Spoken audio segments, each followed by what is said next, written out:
last couple lives I've been all distorted and weird looking, but I got an app update. I was like, maybe there's an update. There was, now it's better. So, must be Friday if you're sitting here watching me talk about random things like app updates and the functionality of YouTube. But it means it's the Friday Q&A and that we're going to have some tea and then going to answer some questions. Wait for some folks to roll in. And then I think, hey everybody rolling in. Today I'm doing Kuamon White with a little hodgepodge together teapot here. I have so many little bits and pieces of teapots from over the years that I can kind of just... Now I had one here that used to fit better. I like this little rabbit teapot, but I'm right-handed, so you guys are going to see the backside. And I lost it, but this one will work good enough. So let's make some Kuamon White tea. It's one of my favorites. This tea actually is grown in like northern India and like super remote regions. People often think of China or Japan for green tea, but there's actually a pretty big farming like market for it in India as well. And I really like the Kuamon White one. It's nice. So I'm gonna get a good amount in there, and it's more affordable too. It's what I should have as a daily drinker, not Silver Needle. Hey everyone, rolling in. Let me get this water going. It's perfect where it needs to be already. I'm going about 175. Yeah, it is. It is indeed Friday. I wish that meant more to me than it. In fact, you know, I don't have like a normal job, although I should probably give myself a limit of when I work. So I'm self-employed, so it's all days. And then my kids are grown up. In fact, my daughter, who's admitting right now, turns 18 tomorrow. And that's crazy. Actually, I hear her talking out there, so she's not admitting yet. But that's my youngest kid turning 18 before I'm 40. And I don't know what type of accomplishment that feels like, but it does feel like an accomplishment of some variety, you know? And so, yeah, I don't know. Tomorrow we have a little bit of a day planned for her 18th birthday, but then on Sunday we do like a family dinner where I'm making pizza, right? Yeah, yeah, it's my oldest. He'll be 22 this year, and he's getting married next month, and that's you know. And so people are like, "You having more babies?" I'm like, "Only baby I might be holding anytime soon is a grandchild, but I hope not for a while, and then I'm gonna give it back." um, so yeah, yeah, it's gonna be good, and I was talking to my husband about it the other day. Like I don't know where the time went. Like it's crazy. Like I swear to God, I just gave birth. Right? Like it doesn't feel like it's been 18 years, but I guess it really has. You know, and so you know, and then for all the people that have been asking me, I've had a lot of comments because, you know, my name is April and the month is April. They're like, when's your birthday? And I'm like, in July. I wasn't named after the month I was born in, which I know is weird. I've only met about 3 other Aprils in my life, and all of them were born in April. And coincidentally, they've all also been pretty mean to me in particular. I don't know if it's because we had the same name or because they were born in April. I don't know. No, I'm just joking. Uh, but yeah, and then yeah, my dad's birthday's in April, but he's not named April either. Um, so yeah, my name is April and I gave birth in April, but I didn't. I wasn't born in April. Random thing. Other than that, I've just been like stressing out about like work and like IRS type stuff and just like you know, trying to update the shop a bunch and build out bundles, and that went chaos yesterday, and I had to like at nighttime I had to like rebuild an entire bundle system from a completely different app, and then my poor husband had to like he stayed up till like midnight and had been at it all day pushing out orders because the bundle app we used failed, but the orders still came in, but we had to get those out, and it's just, you know, that type of stuff. But yeah, I've just been kind of doing that a lot. You know, we've been doing some stuff for spring, but you know, a little bit of gardening here and there. not a ton. You know, I've been trying not to put that pressure on myself, and I don't know, just general existing, and that's fine. That is fine too. Um, okay. I did go out and make a new video, and I'm pretty excited about that. Um, a new video type. A lot of you have asked me over the years to do like a plant walk, and so I'm gonna start doing plant walk videos. And now I have tons. I have like hundreds of videos where I'm out in the wild introducing you to a plant, but usually it's I've already found the plant and we're just talking about the plant. This was like a whole like um, on a mission walk. We were on a mission to find nettle, and I was just pointing out what was around and gathering nettle, and then I went all the way through, and even to the next morning I ended up showing you how I make savory oatmeal, you know. And so, yeah, I'm really glad to hear you love the new video. If you're a member, you already have access to see it. If you're not a member, it's coming out this Sunday.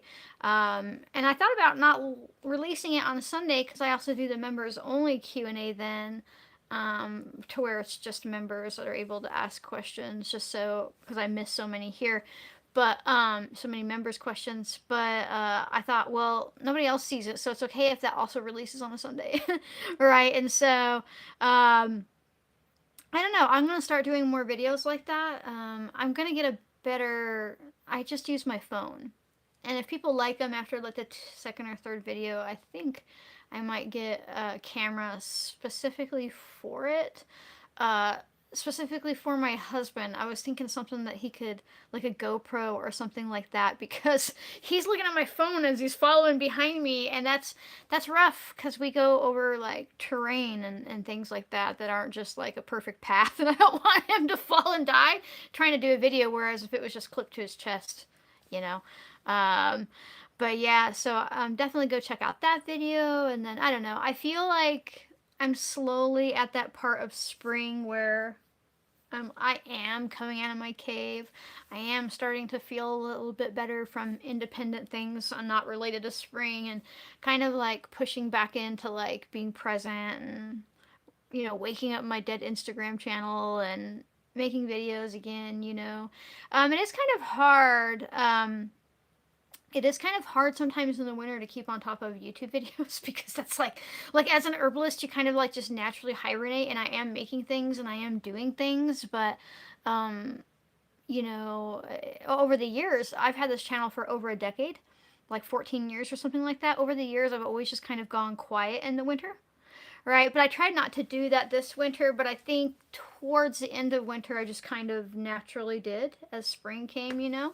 um but yeah, I don't know. It's just been interesting. So as a reminder for the folks that are joining in, when this timer goes off and I taste my first sip of tea, I start answering Q&A questions. It just gives me time to give folks a little bit of like random update, whether they want it or not, about what's been going on with me. It gives me time to settle in, time for people to show up and things like that, you know. And but yeah, so we've just been kind of, I don't know. It feels like the first part of this year went so chaotic for so many people, like that. I don't know. I just kind of have to like. I feel like having a real slow spring and summer. Last year, I feel like like we were so busy all the time that it just like flew by. So I don't know. We'll find out. And that smells so nice. I'm also trying not to, even if I feel more energy, maybe I shouldn't fucking light a match to it instantly, right? You know. But I also think the new videos. Ooh, I overfilled you. It's gonna be some tea. I also feel like the new videos will help me like be out and about more, and just like naturally get me like I don't know. It's I don't know. It feels less performative. Not that my videos are overly performative because I'm just randomly jabbering.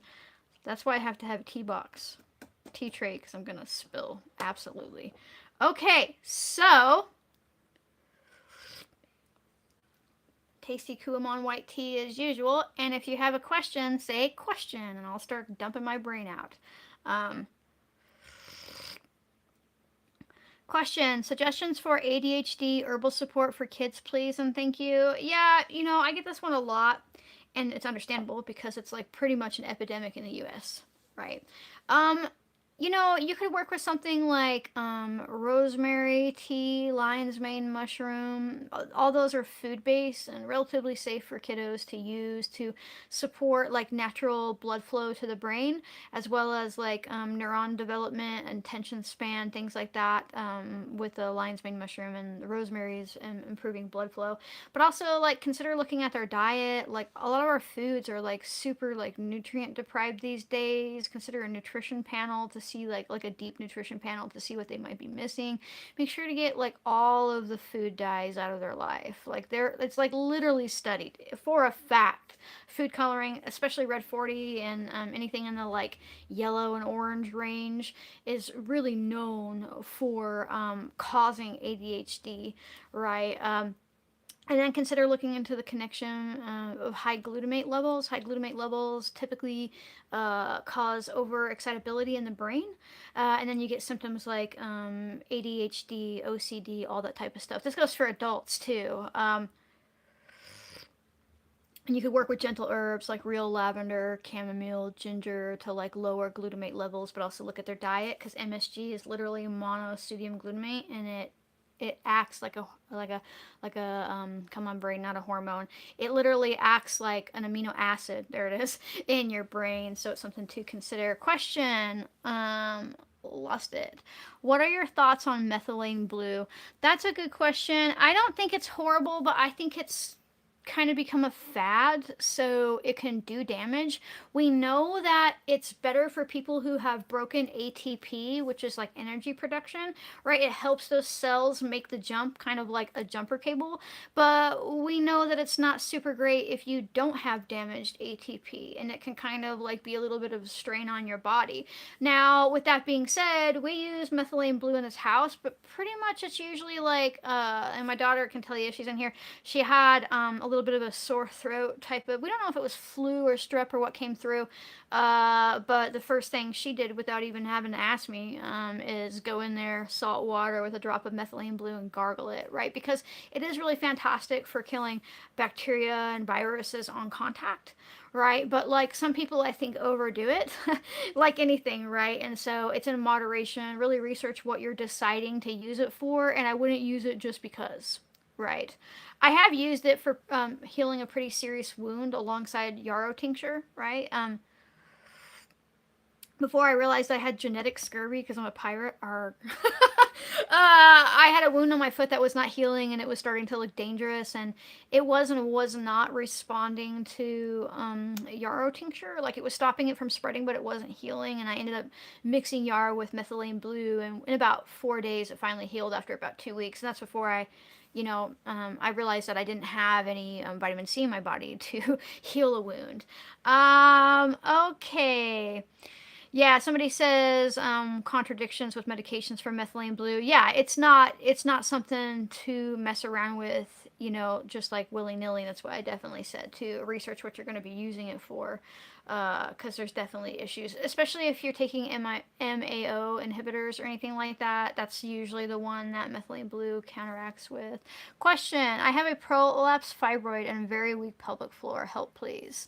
Well, you probably gonna have to look into like pelvic floor therapy and exercises, and I don't just mean Kegels, right? People are like, oh, do Kegels. No, there are real exercises that you can do. You can go to real physical therapy for strengthening your pelvic floor. You can do all kinds of stuff, but that's really going to be what it comes down to, is you have to rebuild that muscle. You might also look into like, why is your muscle deteriorating? And as I learn things about my body, I always pass it on. And if you don't eat a whole lot of meat, you might consider getting your carnitine levels tested, just because carnitine is like a major amino acid in all of your muscle groups. Like it is where it is found, and it can only be gotten from eat meat. Our body can synthesize it somewhat, but not very effectively, and the older we get, the harder it has a time doing that. And so when you don't have enough carnitine levels, your muscles begin to disintegrate, and that could cause something like prolapse, right? Because that is a muscle, right? And that might not be the case, but it's definitely something to check off the list, especially if you're not eating a lot of meat. Question: perimenopause relief. Yeah, perimenopause is such a weird term, right? Because it just means like any time before menopause or leading up to menopause. And typically what happens, and I think why we're seeing such an increase in it in women, especially now they're saying that like, oh, in your 30s you're starting your perimenopause, where that didn't usually start until your late 40s or early 50s you started really feeling symptoms of menopause. Well, what's happening is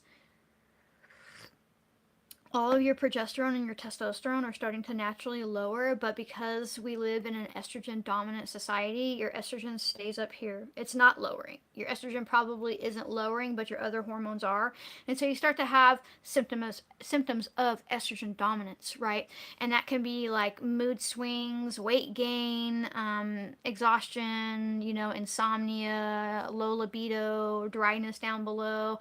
And it'll be like, oh, you need estrogen, right? But like, consider the fact that like there is now like phytoestrogens in tons of food. Like if you're eating anything that has like soy lecithins in it, or any rancid seed oils that oxidize in your body and cause like even more estrogen dominance to up here. If you're eating things out of plastic containers or anything like that, the BPA it's a type of phytoestrogen, right? And so really just looking at like cleaning up your diet, and then once you get like a hormone panel or an actual look at what's going on, you might find support working with something like wild yam alongside of vitamin E, because you want the decigen in the wild yam to turn into DHEA, and then the DHEA to turn into progesterone or testosterone more than you want estrogen. And if you use vitamin E alongside of that, it tends to help shuttle it one way versus just into estrogen. So you can also look into pine pollen if you're like low in testosterone, things like that. Question: I have fatty liver disease. Can I still use comfrey compresses for a broken foot bone? Yeah, topically that'd work too. Also, have you looked into TUDCA? TUDCA? It's like a bile acid salt. It's been shown. It's been shown to like really help improve and reverse NALFAD. So if you have like non-alcoholic fatty liver disease, NALFAD, I always say it wrong, whatever. I've also seen people talk about it helping with alcohol fatty liver disease, and so that's definitely something to look into. But the comfrey infusion shouldn't be a problem topically. Question: I made my first tincture. What about rosemary that sticks up out of the vodka and turns black? It's just oxidized. So remember when I talk about like why you want to fill it to the top, because you stop oxidation from happening. Think of, you bite an apple, sit on a counter, it turns brown. That's oxidation. Basically, when a cell that's been broken, like a cell on a cellular level, is exposed to oxygen, it essentially rusts, right? It's like a type of rust, right, in a nutshell.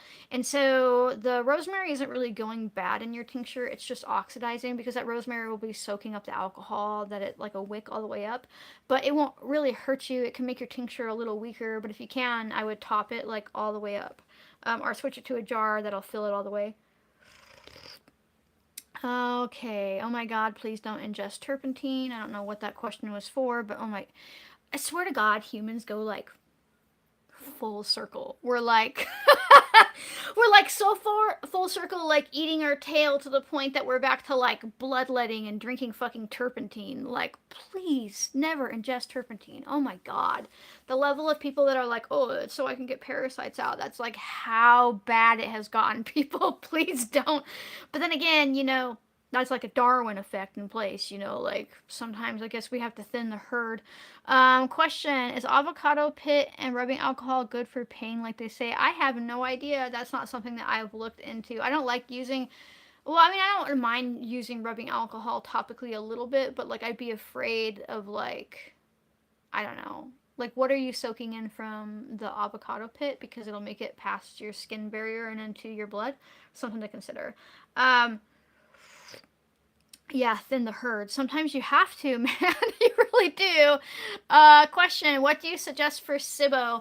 I would really consider making homemade milk kefir, even if you're lactose or casein intolerant. The bacteria eats the lactose. It eats the galactose, which is like a milk sugar, right? And it breaks down the casein so you can digest it. Like it pretty much eats it already, right? So you're not having to try to break that down. Milk kefir has 80 plus beneficial bacteria, and they'll be unique to your bioregion. The stuff from the store is fake, 100% fake.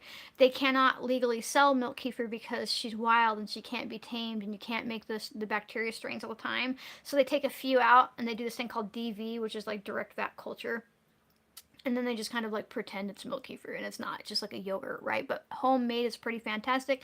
You can also look into making your own L. reuteri yogurt. L. reuteri is really fantastic for like literally pushing a back against these bacteria. But honestly, anybody who has SIBO or SIFO or even Candida, it's just a symptom of you not having good gut health. It's a symptom of not having the bacteria that you need in your body. Because really, especially when it comes to Candida, like yeast isn't bad, we need it. It just like overgrows when it has an opportunity to come in because there's nothing else there, right? And so that's something to consider for SIBO. Question. Thoughts on lithium orate? Okay, in conjunction with small dose ketamine. Yeah, I really like lithium orate. People hear the word lithium and they think about like the pharmaceutical lithium, which is like rough, you know, it can like kill your liver, and people use it for like bipolar and stuff. But lithium orate is in the same family, except for it's a naturally occurring mineral. And in fact, when you look around the world at all the like healing springs that people would get sent to, especially if they were like dealing with stress and freaking out and just acting, you know, hysterical. Damn hysterical women. Usually they would test those springs and find that they were high in lithium orate, right? And I really like it because it opposes glutamate, and because of that, it works really well alongside low dose ketamine therapy because they both oppose glutamate. It's really pretty amazing. I like it. If my OCD flares up, which I haven't had since I figured out my carnitine deficiency issue, but I used to use lithium orate to calm down my OCD if it got really bad.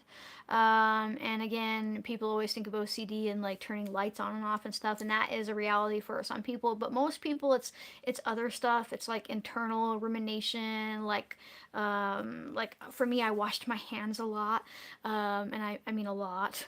Or people fear contamination, or I get the same fucking thing stuck in my head, and not like a song I like, not the whole song, like 2 words of a song over and over again, you know. And so it really helped with that. Let me make sure. Oh, I see. All messages. There we go. Okay, let me make sure. There it is. Question. I had bacterial tonsillitis and my parotoid saliva gland swelled. Now a lump is in there that hasn't gone away for over a month. Normal? You probably have some like hardened tissue maybe. You could try oil pulling with coconut oil to see if that might calm it down, or it could be plugged. If it's plugged, the oil pulling might help. If it's sore and like that, you might have to like go back to the doctor to have them open it up in case it is plugged, right? Because you don't want to end up with an infection again.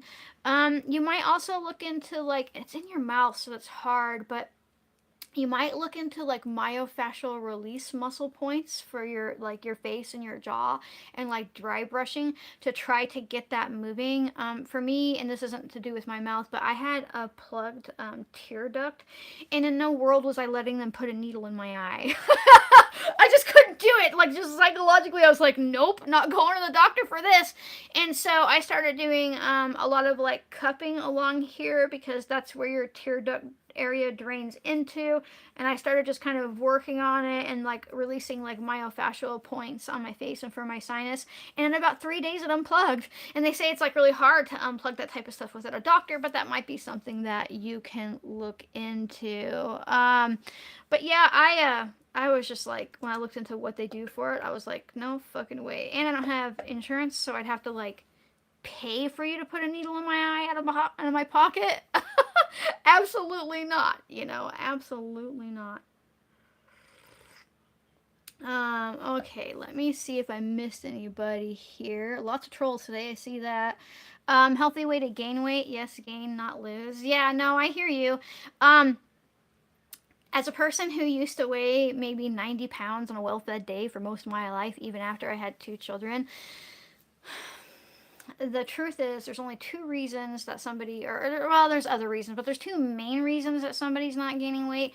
The first one is you're not eating as much as you think you are. You need to download not a dieting app but something called Chronometer, and start actually inputting your meals. You'll probably find that you're eating less than 2,500 calories a day. And before somebody says, oh, I eat a lot, I eat all the time, I used to say that too. I used to say that too, and it took me a lot of effort to gain weight.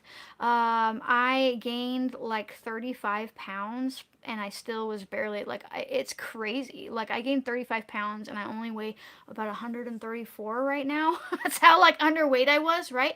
And it changed my life. It changed my health. It changed everything. So actually, like, have a look at what you're eating and make sure, like, 5 times 5 keeps you alive. You need 500 calories 5 times a day as an adult woman who's doing no activity just to hit 2,500 calories. That's bare minimum existence, right? Most women these days eat less than a toddler requires. Did you know that?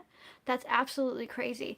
Another reason is, like, if you are tracking your calories and you're like, I'm eating 3,500 calories a day and I'm not gaining weight, and assuming you're not like 6'5" or something like that, so you wouldn't need more calories. If you're super tall, you might need more calories, right?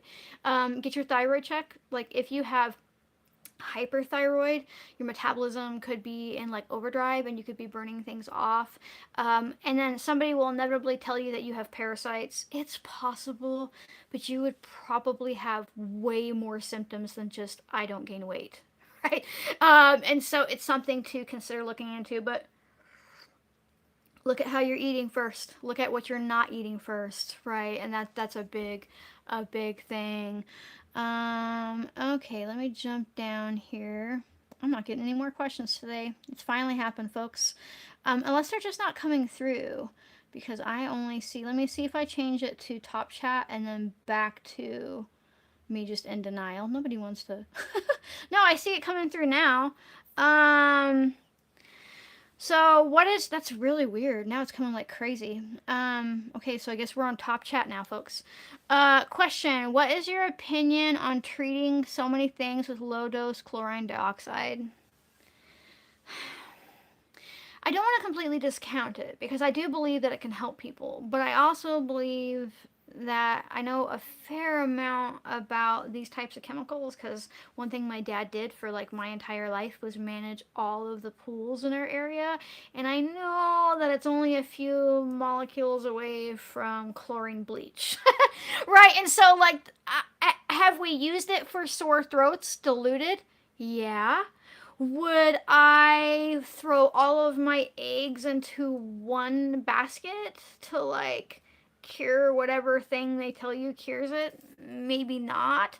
The people who, like, the people who were, like, selling it hard, like, I get that the FDA could be definitely shady and, like, rate somebody who has a cure for something, but also they were, like, pumping it out of barrels that were, like, imported from, like, China into bottles and charging like 100 times markup. They were making millions of dollars, so it's like, you know, there's probably drawbacks to it. Right? Like, you're definitely annihilating your gut health. Like, I don't, it's so weird how they would tell people that, like, it doesn't hurt your beneficial bacteria, just your bad bacteria, because, like, this compound doesn't have the capacity to, like, differentiate between the two things, and I don't know. I mean, I figure the more desperate we are, the more likely we are to try something like that, but it's skirting close to drinking turpentine. I'll just put it that way. Okay, so question. I made a tincture with dandelion flowers and only had enough vodka to fill the jar halfway. So I topped it off with water. Oh, bummer. Do you think it's safe? Well, if you made 100 proof vodka, or if you used 100 proof vodka, which is already 50% water, 50% alcohol, you can really only add about 1/4 cup water per every cup of alcohol and stay in that 25% ABV, which is alcohol by volume. So it just depends on how much water you added. But you also made it way weaker. Like, it's going to have a harder time, like, extracting because the alcohol ratio is now really low. So in the future, I would just consider putting it in a smaller jar, like just dumping it whole thing into a smaller jar, or even topping it off with more flowers and more vodka as you have it, right? I would even let it oxidize in that jar before I added water like that. Okay. Question: how do you make tallow? I would like trying to make enfleurage with lilac this year. Um, in a nutshell, don't use water like they're going to tell you on YouTube. That is how you make rancid animal fat, right? Because oil plus water equals bacteria and it will go rancid. The traditional way to make tallow is to take beef fat, melt it down, strain it out, and then I want you to bring it up to smoke point at like 2 or 3 times because you need to burn off the hormones if you don't want to smell it. So do it outside if you can. So you bring it up to just hot enough that you start seeing smoke come off of it, cool it down a little bit. Bring it back up to smoke point, cool it down a little bit, and then that's it, right? And then you've got yourself tallow and you can store it in the fridge or the freezer is best for long-term storage, unless you want to like pressure can it and store it on your shelf like that. Let me jump way down because now the questions are rolling because apparently only top chat shows all chat now. Question, I saw that one. How do you come off of antipsychotics? Very, very, very, very carefully, and you need a plan. Depends on which ones you're on. You're probably on a benzo of some degree, and you can't come off them all at once. Right, you have to research every one of them, right, and have a plan in place with like family members and what's going to happen if you can't work or what happens if you have an episode. Depends on why you're on them. Question, can you give dogs brewer's yeast? Yeah, a lot of people give dogs brewer's yeast and nutritional yeast, although I would favor brewer's yeast over nutritional yeast. Question, how does one get an accurate hormone test? I really like testing the spit over blood for hormones, and Everywell, just like it sounds, has a pretty good female hormone test for that, where you'll give them a little bit of blood and stuff like on a card, but mainly it's spit. But the thing is, estrogen is tricky because it stores in your fatty tissues, so the spit is a little bit more accurate, but even then, like whatever you're seeing of the estrogen, because of the way it stores, is a snapshot of what's in your system at the moment. So it might say that your estrogen levels are like fine, but if you still have symptoms of estrogen dominance, it's probably because it's storing in fatty tissue, right? And so it can kind of like leach out, and whatever you see in the blood test is kind of just showing it there. But spit is more accurate for testosterone as well as progesterone. Question, 50-year-old woman on depot shot for years now on birth control. Horrible night sweats. Why in the world do they... Why is a 50-year-old woman on depot and birth control? That's brutal. Depot is bad stuff. Yeah, your period might never come back. And like at 50 coming off of it, they're testing your hormones and telling you you're fine, but I would get a second opinion or a different hormone test. But like if you've been on depot for that long, your period may never come back. Like honestly, it needs to be pulled off the market, but Pfizer makes a lot of money from it. But definitely like look into like support for women who have been on depot long term. There will be Facebook groups and things like that. Okay, so hey, this lady's name is April Gammon, and Gammon is a different dialect for Graham. So we're kind of named the same. Question, anything for tinnitus coming off long-term benzos? I've had it for 2 years, 24/7 constant. I'm still tapering. Also, the neck, shoulders, back, head muscle tension. Yeah, it's going to be hard because you're still coming off of benzos, and as you know, the symptoms change like the wind, and they come and go. But right now, your glutamate your glutamate functions are fucked up, is what I meant to say. And so like the way benzos work is they constantly force like your GABA receptors to like be wide open and force a flood of GABA, but then that messes up your glutamate receptors, because typically what happens is glutamate is converted into GABA in your brain, which is like a type of amino acid as well, right? And so right now your body is freaking out because it doesn't have the GABA it wants, and so it's pulling hard on your glutamate receptors.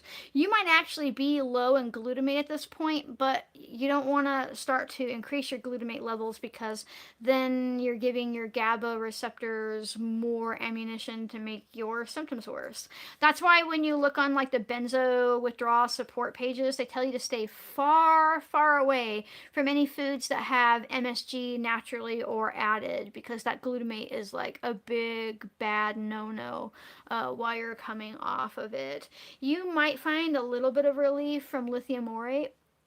You might, just because it's going to help modulate that glutamate level, but definitely something to research, ask in the groups, see what they're talking about and doing, and you might look into the work of Amanita Dreamer if you want to just like be done with benzos. I do wish I would have come across her work when I was coming off of it, but then again, I don't know that I'd be who I am if I didn't go through like 2.5 years of fucking living hell to come off of a decade's worth of benzos. Okay, so isn't methylene blue for clearing up fish diseases? People use it that way, but no, it's actually literally, no joke, the oldest pharmaceutical in the world. It started out as a clothing dye, and they realized in this village that all these people weren't getting sick. They weren't dying of like malaria and things like that when everyone around them was, and they realized it was because these women were constantly touching and absorbing methylene blue through their skin, and it became the very first ever patented pharmaceutical medication. But yes, they also use it for fish. I'm not trying to be rude, but how old are you? Old enough. I'm only 39, which is, in the internet world means I should be like put down because I'm an old age. That is so crazy to me. Yeah. Um, okay. So is it common to have tinnitus 24/7 while tapering for 2 years? Yeah. Yeah, tinnitus is a common symptom. You can also lose your ability to like talk or walk or use your hands. Yeah, it's brutal. Have you read the Ashton's manual or joined any of the benzo groups? Because if it sounds like you might not have, in regards of like understanding like how long symptoms. I mean, you might have, but definitely check out their resources because, uh, yeah, tinnitus is like definitely common and a really mild symptom in comparison to what benzo taper can do to our body. Um, Question: have you heard of Lichen Planus? No, I don't. I have not heard of that one, although there's tons of lichens. And if I saw the common name or a picture of it, I might be like, oh yeah, I know that one. But right off the top of my head, no. Questions: anything to treat Meniere's and vertigo from it? Yeah, I actually talked about this, and I think it was my members Q&A actually. So Meniere's is like an inner ear thing where you're like vertigo and dizzy all the time. But also, by the way, Meniere's is also misdiagnosed as Meniere's when you actually have a B12 or a B1 deficiency, which is thiamine. And so I would definitely get your B12 levels tested, especially if you can get an MMA test, which is like a urine-based test to see what the B12 is actually doing in your body. That's the most accurate way to see if you're deficient, because what's in your blood isn't all being used. Right, so let's say you have a level of 400 serum for B12. The doctor's like, high five, you're fine. But what if only 100 of that's active? So you'd be severely deficient, right? But you have to get these tests done before you start supplementing, because any amount of supplementing with B12 or even B1 will skew your results. But there's a book called Could It Be B12? You can buy it cheap used on Amazon, a couple bucks. It's definitely worth looking into the connection, because it's a common symptom.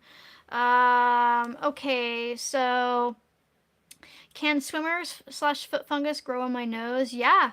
Yeah, if you are living in a really humid climate and you swam somewhere with like fungal bacteria or anything like that, yeah, you better believe that it can get into your nose. You can also grow like mold in your nose if you have like a moldy home.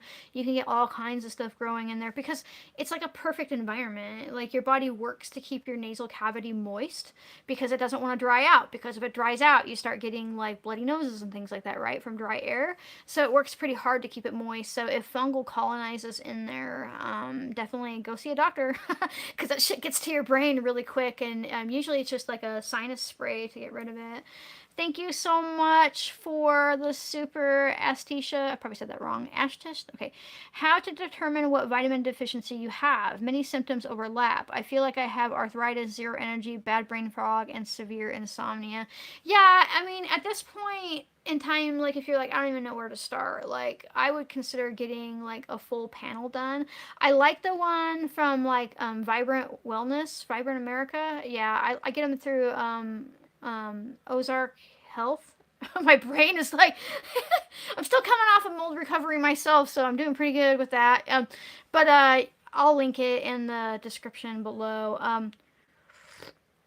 It's expensive, it is, but it's a really intricate vitamin panel. And if not, you could look at Walk-in Lab. It's a little bit more affordable for sure, and you can build out your own lab.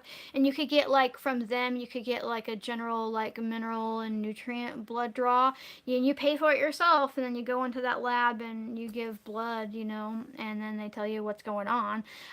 You could also get an HTMA hair test. I don't necessarily want to say it's more accurate, but it's more of like a long-term picture of what's been going on in your body. Make sure you buy one that comes with somebody who helps explain it at the end, like a report. Most of them come with that anymore these days, and it will definitely be more affordable. Okay, so question: PCOS symptoms, dark skin folds, bumps under skin, 2 months long periods, 24 years old. Yeah, that's definitely into deep estrogen dominance territory. So people get caught up on thinking that PCOS is caused by testosterone because a symptom of PCOS can be high testosterone, because basically these little cysts act like your ovary and they create more hormones, right? But usually it starts off as estrogen dominance, right? And if you start addressing things like opening up your estrogen detox pathways, getting all of the soy out of your diet, including soy isolates that are added to things, removing rancid seed oils from your diet, start working with supporting your progesterone levels, you'll usually find that your PCOS starts to calm down. Topically, you could use castor oil packs. Castor oil infused with chickweed would be even more powerful. Chickweed tincture, chickweed infusions. But I mean, and that's a good way to start dissolving the cysts, but the problem is they'll just keep coming back if you don't address the estrogen dominance. What do I think about the hair testing for deficiencies? They're not bad. It's not bad. I think that they do have their limitations, and sometimes.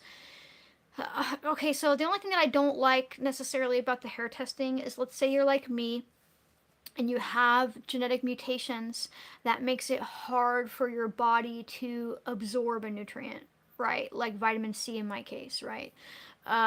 So when I take a hair test and it shows me that my vitamin C levels are like really high, the average doctor or person interpreting that test might say, whoa, you're taking in too much vitamin C.